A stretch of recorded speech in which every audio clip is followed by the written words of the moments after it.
এক পাগলে বলছে, আমার আল্লাহ যদি খুশি হয়ে আমাকে জাহান্নাম দেয় আলহামদুলিল্লাহ।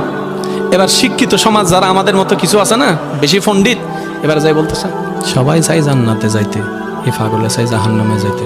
কত বড় গাদা। পাগলে মুস্কি হেসে বলে যায়, হ্যাঁ ঠিকই বলছেন, আপনাদের মতো সুস্থ আমি হতে চাই না, এই পাগলেই থাকতে চাই।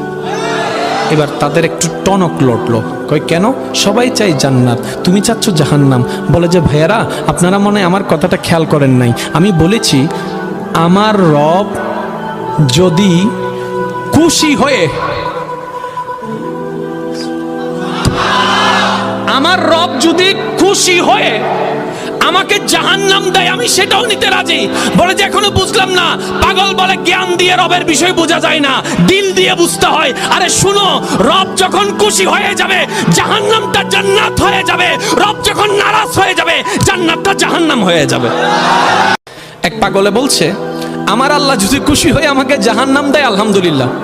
এবার শিক্ষিত সমাজ যারা আমাদের মতো কিছু আছে না, বেশি পণ্ডিত, এবার যাই বলতেছে সবাই চাই জান্নাতে যাইতে, এই পাগলে চাই জাহান্নামে যাইতে। কত বড় গাদা।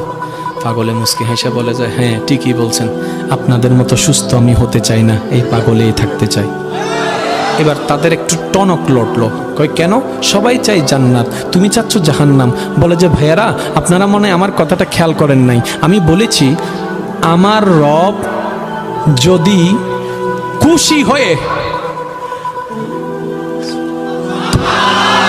আমার রব যদি খুশি হয়ে আমাকে জাহান্নাম দেয় আমি সেটাও নিতে রাজি।